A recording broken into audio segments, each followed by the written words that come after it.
विपक्ष मंत्रिमंडल विस्तार में हो रही देरी पर हमलावर है तो सत्ता पक्ष का दावा है कि जल्द ही कैबिनेट विस्तार होगा, जिसमें नए पुराने चेहरों को जगह मिलेगी। सवाल है कि बिहार में कब तक कैबिनेट विस्तार होगा, ये रिपोर्ट देखिए। बिहार में मंत्रिमंडल विस्तार से पहले ही सियासत शुरू हो गई है। सियासी गलियारों में चर्चा है कि मंत्रिमंडल विस्तार में सामाजिक समीकरण दिखेगा। तो आरजेडी कह रही है बिहार में 3 टंगवा सरकार है। बिहार में 3 टंगवा सरकार है, 3 टंगवा, तीनों टांग पर है। चुनाव के परिणाम का इंतजार किया जा रहा है, मतदान का, बंगाल और बिहार को जोड़ा जा रहा है। जितना घटक दल इसमें सब तो बोलिए लगा के मंत्री बनाता है। कोई ऐसा है तो हमको लगता है कि मंत्रिमंडल के गठन में भी बोली लगाई जा रही है।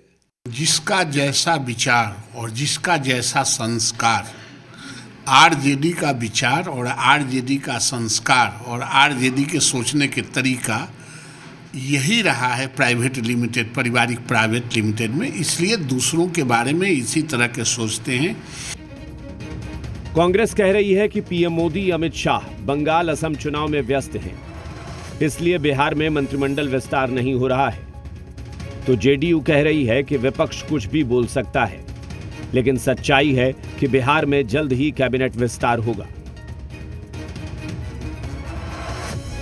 भारतीय जनता पार्टी को और अमित शाह जी, मोदी जी को चुनाव से फुर्सत मिले तब ना देखेंगे बिहार को। बंगाल के चुनाव से, असम के चुनाव से बिहार का जो मंत्रिमंडल विस्तार है, क्या उससे मतलब है भाई? सवाल ये नहीं है, सवाल ये है कि इन लोगों को मंत्रिमंडल विस्तार में भी राजनीति करनी है।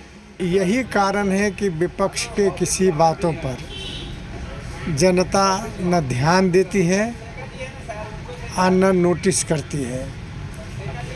जो बिहार में काम करने की प्रक्रिया रही है, चाहे मंत्रिमंडल विस्तार का प्रक्रिया है, उस प्रक्रिया के आधार पर ही समय पर मुझको लगता है कि यथाशीघ्र मंत्रिमंडल का विस्तार होगा। 15 अप्रैल को नई सरकार का गठन हुआ। बीजेपी से सम्राट चौधरी ने मुख्यमंत्री पद की शपथ ली, तो जेडीयू से विजेंद्र यादव और विजय कुमार चौधरी का शपथ ग्रहण हुआ था। इसके बाद से पूरा प्रदेश कैबिनेट विस्तार का इंतजार कर रहा है। देखना है कब तक मंत्रिमंडल विस्तार होता है। रुपेंद्र, जी मीडिया,